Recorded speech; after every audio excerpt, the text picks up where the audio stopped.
যাত্রা অনুষ্ঠান সিংহবাহিনী जो सिंहबाहिनी किछि दिन तले खोर्धारे गोटे नाटक परिवेषण करुले से नाटक आमर प्राणर देवता आमर हृत्पिंड जो विश्वविदित जगन्नाथ जहाँपाई सारा ओडिशा विश्व में परिचित तांकु से नाटक अभिनय माध्यम अपमान करा जाइछि।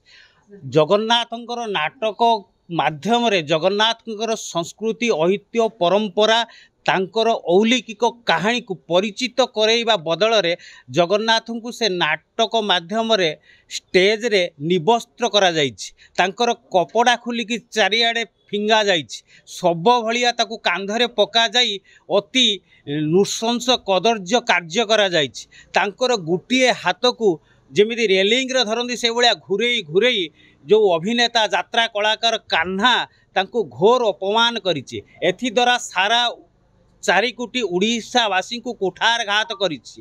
राति रे आज्ञा निद होउनी। जो जगन्नाथ आमे सकाळे संध्यारे आमे जेतेबेले उठुचे बसुचे निद्रा जाउचे आमे जगन्नाथ को डाकुचंती जगन्नाथ आमको रक्षा करंतु बोली आमे कहउचंती आमर प्राणर देवता तांकु जदि एमिति कुठारघात कराहबो तांकु जदि अपमान कराहबो ताने ओडिशावासी कोन पाई।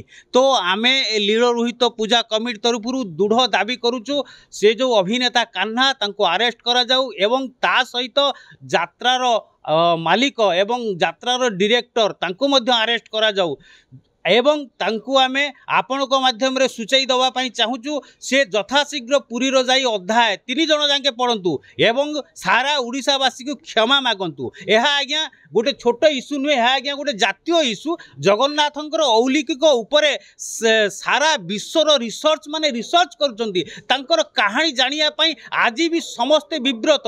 आज पर्यंत से कहानी लौकिक आज पर्यंत जना पड़ुनी ए जगन्नाथकर महात्मा एते बड़ एते निबिड़ किंतु ए जो छुटिया झलक ए जो अपमान ए जो कदर्य भिजुआल जदि सारा विश्व देखिबो ताहले जगन्नाथंक धर्मर भावना कौन हबो? ये अपध्वंस हबो, ये नष्ट हबो। जगन्नाथंक प्रति से माने इंगित करिवे, जगन्नाथंक प्रति से माने हसिबे। जगन्नाथंक प्रति जो हमर भावना अछि ता धीरे धीरे लोप पाई जीवो, नष्ट होई जीवो। तेणु ए सब को चिंता करी आमे आज बाबा लील रोहित पूजा कमिटीर समस्त सदस्य भाई माने आज ए दाबी थाना रे आमे उपस्थापन करूँ।